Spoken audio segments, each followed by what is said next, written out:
Hola a todos, bienvenidos a Filosofía Clase B, yo soy Oscar, me disculpo por el ruido ambiente, hay un vecino trabajando con una moladora. Subí un video hablando sobre la leyenda negra española, sobre el concepto de leyenda negra española. No me imaginé que iba a molestar a tanta gente ese video. En cierto sentido me alegro, porque el hecho de que tanta gente se haya cabreado con lo que dije en ese video muestra que era lo que hacía falta decir. Así que en cierto sentido me alegro. Quiero agradecerles a quienes comentaron en la caja de comentarios demostrando mi punto. A toda la gente que me mentó la madre en la caja de comentarios, gracias por demostrar el que era mi punto en ese video.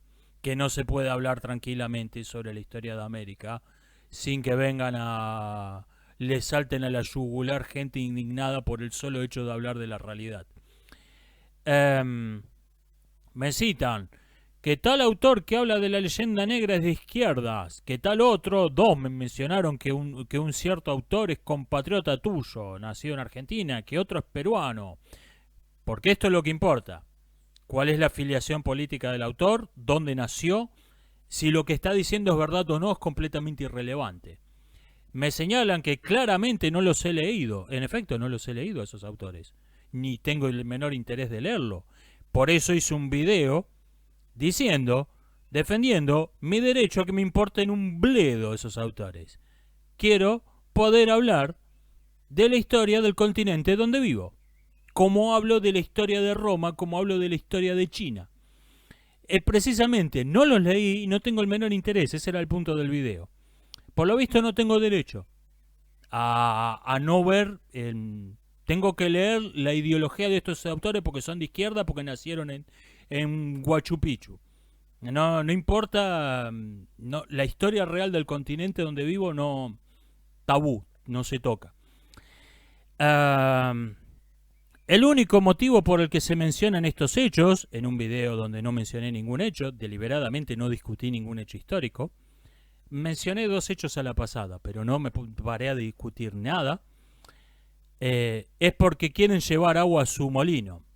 No me dijo cuál es mi molino, pero obviamente la única razón por la que una persona quiere poder hablar de la historia real, del mundo real, es para llevar agua a algún molino. No me enteré a qué partido estoy, para qué partido estoy trabajando, pero lástima. Pero obviamente esa es la única razón por la que alguien puede querer hablar de la historia real del mundo real, es para llevar agua a su molino. Y me dicen que incluso Mr. O, por mí, tiene que reconocer que existe una propaganda antiespañola. O sea, adviertas este matiz. No es que yo lo reconozca, que mencione que documentos de escasísimo valor histórico, como la relación de Bartolomé de las Casas, tienen una difusión completamente desproporcionada a su valor como documento histórico únicamente porque habla mal de España. Esto no es algo que yo reconozca y ya, es algo que tuve que reconocer. Adviertas este matiz. A pesar de que yo soy un malvado propagador de la leyenda negra, que me acuesto con Vladimir Putin y hablamos, estoy difamando a España en mi canal de YouTube, ja. A pesar de eso, tuve que reconocer que hay una propaganda antiespañola. Adviertas este matiz. La segunda cuestión me preguntan, bueno, yo le llamo leyenda negra a la propaganda antiespañola. ¿De qué modo debería llamarla la propaganda antiespañola? Mire, si usted quiere usar el término leyenda negra, valga. No me molesta tanto el término como el uso del término. Yo he usado, en este mismo canal, he hablado de la leyenda negra española 1 o 2 años atrás, señalando el marcado sesgo anti-español en la historiografía de la historia de América. Basta, busque, si usted está haciendo un video sobre el tema, busque Conquista de España en Google Imágenes y se va a enterar de lo que estoy hablando. Obviamente existe una campaña de propaganda anti-española respecto de este tema. El problema no es ese. El problema es que 1 o 2 años atrás, muy poco, de un año para acá, se volvió imposible decir absolutamente cualquier cosa sobre la historia del continente americano sin que automáticamente uno pase a ser un propagador de la leyenda negra española. No se puede hablar del mundo real. Esto no es nuevo. Están los aborigenistas. El asunto es que los paladines, los defensores de los malones ecologistas espirituales, son unos pelotudos que están ahí desde que yo tengo memoria. Ya estoy acostumbrado. Es como que uno se crió al lado de una fábrica, de una procesadora de grasa de cerdo. Huele muy mal, pero ya se acostumbró. Esto es nuevo. Esto es nuevo. Esto apareció 1 o 2 años atrás. Yo creo que a consecuencia de un libro en particular cuya autora estaba diciendo algo bastante sensato, pero generó este fenómeno que es el nuevo aborigenismo. Es el aborigenismo 2.0. Ahora uno no puede decir absolutamente nada de la historia de América sin que vengan los paladines de los malones ecologistas más los paladines de la leyenda blanca. Esto es nuevo. Se sumaron al club. Y la tercera cuestión es, me dicen, no se puede juzgar hechos del siglo XV con los criterios morales del siglo XXI. Esta doctrina se conoce como presentismo y me parece una de las ideas más estúpidas en filosofía ética de las últimas décadas. Décadas en donde no han escaseado las ideas estúpidas en la filosofía ética. Y esta me parece de las peores. Voy a decir 3 cositas sobre este asunto, sobre el tema del presentismo. Primero, incluso si fuese verdad que no se pueden juzgar hechos del siglo XV con la moral del siglo XXI, eso no quiere decir que se deba mentir sobre lo que ocurrió en el siglo XV, que los hechos históricos del siglo XV deban ser falsificados, deban ser reemplazados por un cuento de hada. Incluso si ese fuese el caso, de que no tuviésemos derecho a juzgarlo desde nuestra nube en el Parnaso del siglo XXI donde estamos, no tuviésemos derecho a juzgar a estas razas inferiores del siglo XV, incluso si ese fuese el caso, no se sigue que se deba mentir sobre lo que ocurrió en el siglo XV, incluso si ese fuese el caso. Segundo, la moral no la inventó la Ilustración, como parecen creer algunas personas que comentaron esto. Esto fue antes de la Ilustración, no existían los valores de hoy. A ver, ¿ustedes creen que en el mundo siempre estuvo bien visto robar, violar, asesinar, hasta que unos franceses aburridos en un café del siglo XVIII dijeron, che, sería buena idea que dejáramos de matarnos entre nosotros, ¿no? Sí, la verdad que buena idea. Yo le estaba por disparar al mozo porque me trajo el café frío, pero sí, es buena idea. No, no funciona así.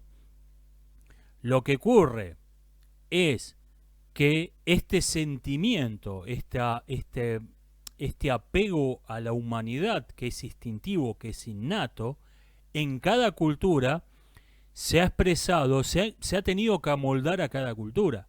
Cada cultura lo ha acomodado a su mitología, a sus costumbres. Ha tenido este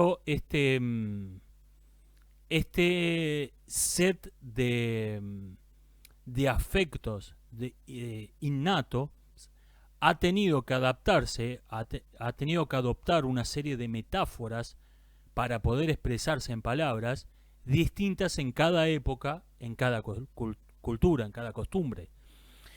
No quiere decir que, obviamente, gente del siglo XVI, del siglo XV, hablaba distinto que la gente de hoy. Hoy en día, un hecho como la masacre de los Cholulos hubiese sido considerado un genocidio, hubiese sido calificada de terrorismo. Se hubiese hablado de la Convención de Ginebra, se hubiese hablado de crímenes contra la humanidad. Todos estos conceptos no existían en el siglo XVI. Ahora, eso no quiere decir que la gente del siglo XVI, cuando oyeron, Che, Cortés y compañía masacraron una ciudad entera que no les había hecho ningún mal y de hecho les había abierto sus puertas. ¿Ustedes creen que la reacción normal fue, ah, qué bien? Sí, no. La Convención de Derechos Humanos todavía no existe, así que no tengo nada que objetar a eso. No. O sea, la reacción fue, ¿what? ¿Qué hicieron que estos tipos? Lo que pasa es que se expresó en otras palabras, se expresó en otros conceptos. Vea la literatura de la época. Mostré una caricatura de un holandés de 1620, que no se refiere a la masacre de los Cholulos porque, aunque había ocurrido ese mismo año, creo que la noticia todavía no había llegado a Europa, pero está satirizando la conquista de América, señalando la incoherencia entre la prédica del Evangelio, que era la excusa, y la realidad de los hechos de la conquista. Y no se le pasó por alto a nadie la incoherencia entre el discurso justificador y los hechos. Ve al Quijote, donde satirizan las leyes de Indias, donde en el episodio donde a Sancho Panza le hacen creer que es el gobernador de una isla, dice que bueno, va a ser un problema gobernar a mis súbditos, salvo que sean negros, en ese caso los voy a poder vender como esclavos, dice Sancho Panza. O sea, Cervantes está señalando el absurdo de que haya distintas leyes para una persona según su color de piel. ¿Usted cree que la gente del siglo XVI no vio que esto era notoriamente injusto? Lo que pasa es que los expresó en otros conceptos, los expresó en otras palabras, en otro set de metáforas y de paradigmas jurídicos que el que usaríamos hoy, pero no es que estaba todo bien, es completo error.